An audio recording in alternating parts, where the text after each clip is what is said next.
आपा की सूरत लाखों में एक थी। किसी की शादी में इकबाल भाई ने देखा था, तभी से मन में बसा लिया और अम्मी के पास रिश्ता भेजा। अम्मी को घर दामाद की ज़रूरत थी। हमारे वालिद साहब वफ़ात पा चुके थे और भाई छोटे थे। घर में कोई मर्द मौजूद ना था और हमें सहारे की ज़रूरत थी। हम माशी तौर पे खुद कफ़ील थे। वालिद साहब 2 दुकानें और एक मकान छोड़ गए थे, जिनके किराए पर ज़िंदगी गुज़र बसर हो रही थी। इकबाल भाई भी अकेले थे। इनके वालिदैन वफ़ात पा चुके थे। इनकी फूफी ने इन्हें पाला था और शादी भी इन्होंने करवाई। वो अम्मी की पुरानी वाकिफ़कार थीं। इन्होंने इकबाल भाई को समझाया कि अब तुम्हें मेरी और मुझे तुम्हारी ज़रूरत नहीं है। मेरी अपनी औलाद मौजूद है, तुम अपना घर बसाओ। जब ये बात दूल्हा भाई की समझ में आई, इन्होंने घर दामाद बनना कबूल कर लिया, क्योंकि इनके ख्याल में ये हम बेसहारा लोगों के लिए नेकी थी। इन्होंने शादी के बाद मेरी माँ को हज भी करवाया। जब वो हज पर जा रही थी, वो बहुत खुश थीं। सच है कि इतना अच्छा दामाद किस्मत वालों को मिलता है। अम्मी जान को अब मेरी फ़िक्र थी। दूल्हा भाई के जानने वाले सऊदी अरब में थे।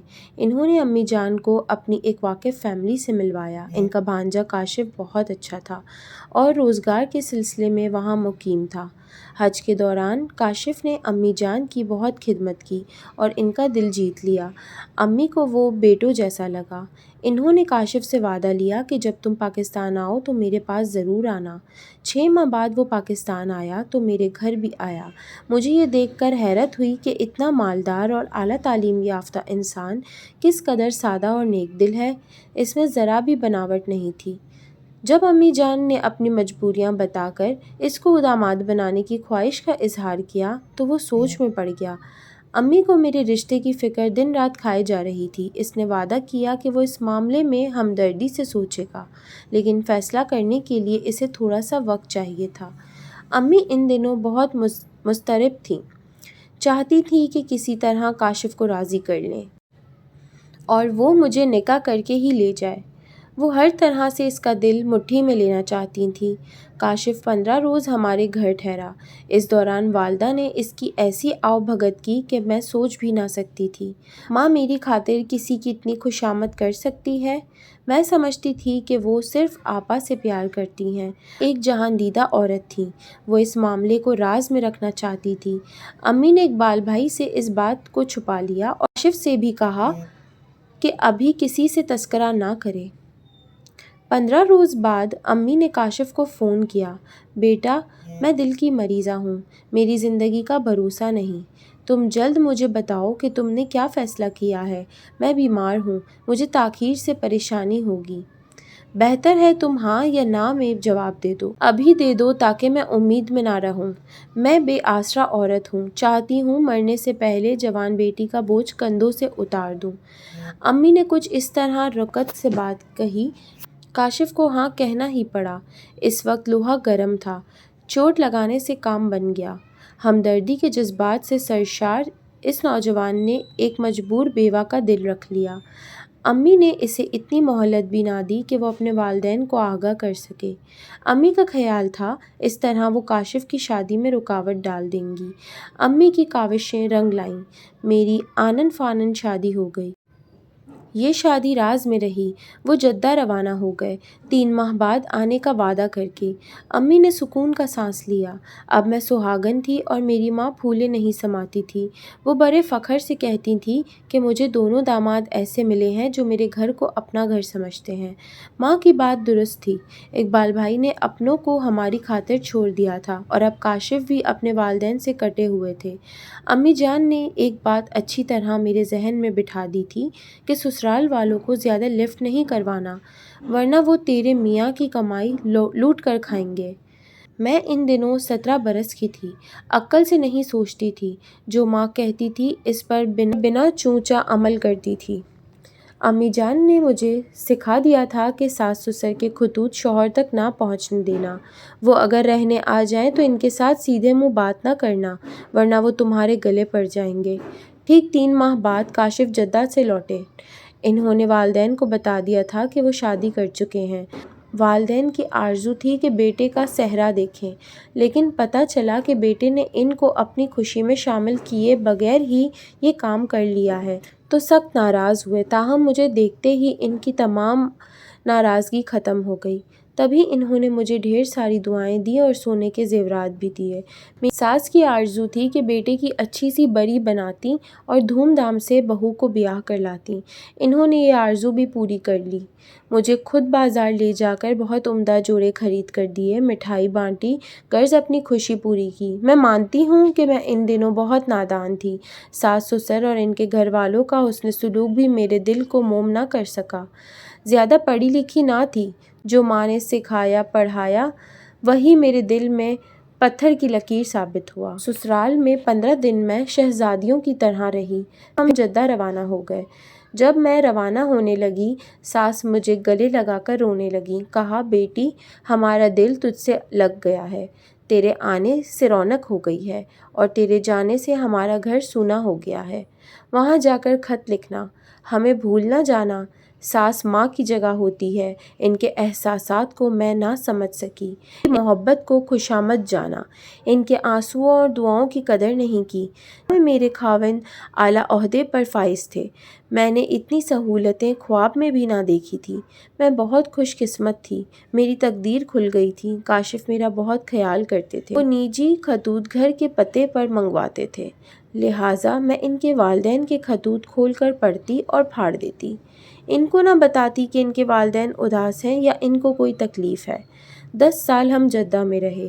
ہم 3 بار پاکستان آئے، لیکن میں سسرال نہ گئی۔ میں نے کاشف کو مجبور کیا کہ وہ میری والدہ کے پاس ٹھہریں۔ اپنے والدین سے ملنے وہ 1-2 بار سرسری طور پر ہی گئے تھے۔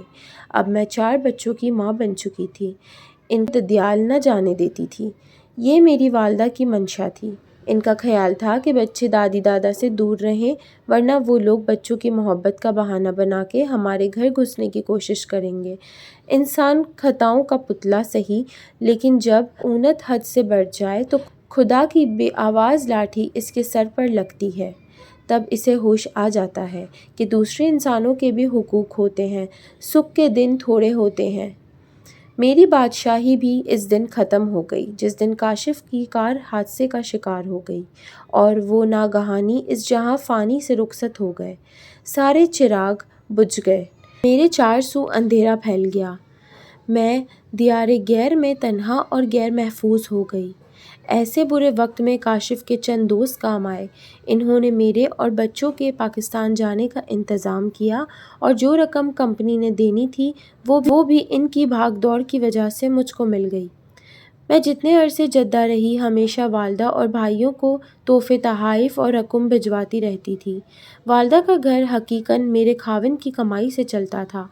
اب مجھ پر برا وقت آ گیا تو میں نے مائکے کی طرف دیکھا، میری آؤ بھگت ہوئی، بھائیوں نے ہاتھوں ہاتھ لیا اور ماں نے بھی پذیرائی کی۔ وہ رقم جو کمپنی والوں نے ادا کی تھی وہ تمام والدہ نے لے لی کہ تمہارے سسرال والوں کو پتہ چل جائے گا تو اس رقم کی آؤ دیدار بن جائیں گے، لہٰذا یہ پیسہ تم میرے نام جمع کروا دو۔ رقم ماں نے بڑے بیٹے کے نام جمع کروا دی۔ اب بھائی مجھے ہر ماہ قلیل رقم بچوں کے خرچے کے لیے دیتے تھے۔ بچے عیش و آرام میں پلے تھے، انہوں نے تنگی نہیں دیکھی تھی۔ اب ان کو یہ دن دیکھنے پڑ رہے تھے، وہ چھوٹی چھوٹی خواہشات کے لیے ترس رہے تھے۔ میرے ساس اور سسر ایک بار ملنے آئے تو والدہ نے بچوں کو آپا کے پاس بھجوا دیا اور ان سے ملاقات نہیں کروائی۔ خود بھی نہیں ملے اور مجھے بھی کہا کہ زیادہ لفٹ کروانے کی ضرورت نہیں۔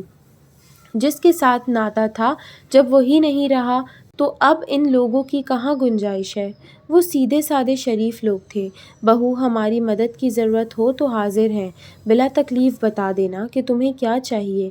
امی نے مجھے بعد میں سمجھایا کہ یہ تمہارا دل جیتنے کو ایسا کہہ رہے ہیں، ان کو پتہ ہے کہ تم کو کمپنی سے کافی پیسہ ملا ہے، تم اب لاکھوں کی آسامی ہو۔ امی کا کنٹرول میرے دل و دماغ میں بچپن سے تھا۔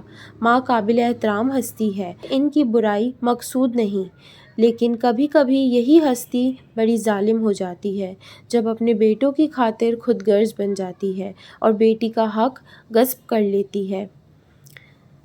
अम्मी बेटे के लिए ऊंचे घरों में रिश्ता तलाश कर रही थी ताकि इनको मजबूत सहारा मिल जाए। भाई सारा दिन अम्मी के साथ मेरी गाड़ी पर चढ़े फिरते और मेरे बच्चे पैदल स्कूल जाते। मैं चुप थी, उफ तक नहीं कर सकती थी। माँ जैसा चाहती थी वैसा करती थी। इन्होंने एक खुशहाल घराने में बड़े भाई का रिश्ता कर दिया। जेवर और बड़ी सब मेरे पैसों से बनाई और दुल्हन का कमरा सजा दिया गया। घर की दोबारा तामीर भी करवाई। अच्छे घर वालों में रिश्ता हो तो खर्चे भी अच्छे करने पड़ते हैं। भाई की शादी पर माँ ने दिल खोल कर खर्चा किया, शानदार वलीमा दिया। मैं अपने बच्चों का हक मारे जाने पर मेहरबेलब थी। ये वो रकम थी जिससे मेरे बच्चों का मुस्तकबिल वाबस्ता था और माँ मुझे झूठी तसल्लियाँ देती थी कि हौसला रख, तेरी एक एक पाई तेरे भाई जीते रहें, कमा कर तेरा कर्जा अदा कर देंगे। जब तेरे बच्चे जवान होंगे तो तेरे भाई इस लायक हो जाएंगे, इनको पाँव पर खड़ा करने में मदद करेंगे। भाइयों ने घर ठीक कराया और मकान जो किराए पर लगे हुए थे वो आपस में बांट लिए। मुझे वालिद और वालदा की जायदाद से भी महरूम कर दिया।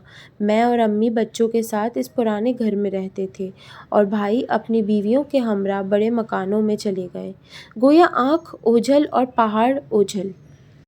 जब वो अपने घरों में आबाद हो गए तो मुझे और माँ को भूल गए। मेरी रकम से इन्होंने अपनी ज़िंदगी संवारी, आसाइश हासिल कर ली। इसके बाद मुड़ कर भी नहीं देखा कि बहन और इसके यतीम बच्चे किस हाल में हैं। जब मेरा बेटा वसीम 5वीं में था तो मैं कौड़ी कौड़ी को मोहताज हो चुकी थी। पढ़ी लिखी ना थी कि कहीं मुलाजमत की कोशिश करती। माँ से कुछ कह दी तो वो अपनी मजबूरी ज़ाहिर करती। कभी बेटों को कभी मुझे बुरा कहने लगती। वो खुद अब कौड़ी कौड़ी को मोहताज थीं। तमाम पैसा अपने बेटों को खिला बैठी थी। अब कोई रास्ता ना था। इधर ये हाल कि मेरे बच्चे तालीम अखराजात ना होने की वजह से स्कूल से बाहर हो चुके थे। वो कई बार भाइयों के पास गए। इन्होंने आएँ बाएँ शाएँ की और भाभियों ने तो पानी तक का ना पूछा। भाई बोले अभी हमारे हालात ठीक नहीं हैं, जब पैसे आएंगे लौटा देंगे। थक हार कर घर बैठ गई। अब फाकों की नौबत आ गई।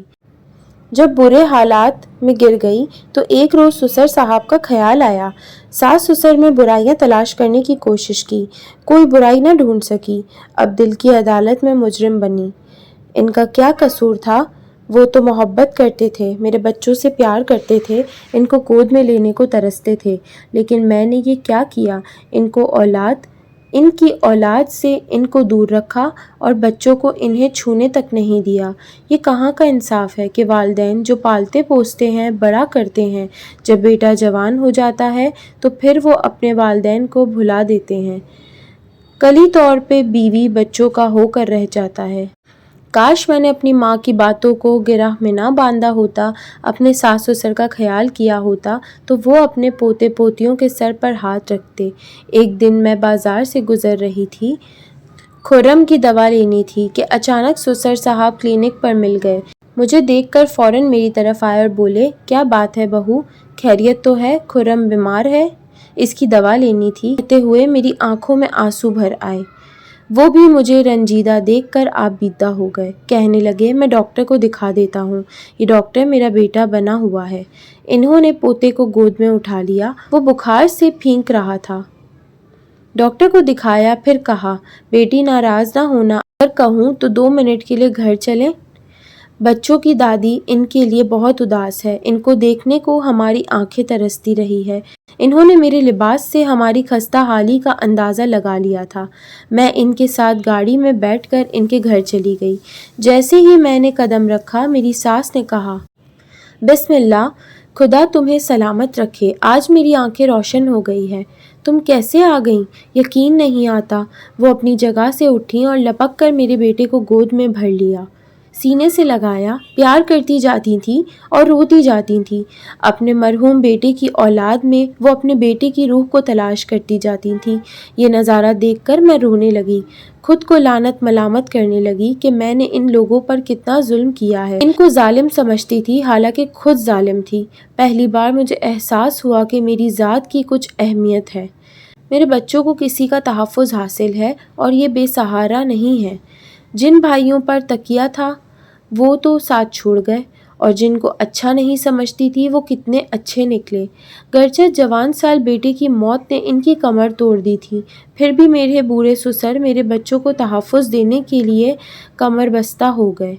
आज इनका साथ मेरे लिए डूबते को तिनका का सहारा नहीं था, बल्कि इन्होंने मेरी और बच्चों की भरपूर माली मदद की थी। वो इज़्ज़त मुझे इस घर में मिली जो वाकई एक बहू का हक था। ये ख़ानदानी लोग थे, रुपये पैसे से ज़्यादा इज़्ज़त को जानते थे। इन्होंने मरहूम बेटे की औलाद को ये कहकर सीने से लगा लिया कि ये हमारा खून है, और हमारे सर पर चादर डाल दी कि हमारी बहू है और बेटी जैसी है। इस घराने की इज़्ज़त इसके दम से है। मैं ससुराल में रहने लगी। इन लोगों का सलूक मेरे साथ बहुत अच्छा था।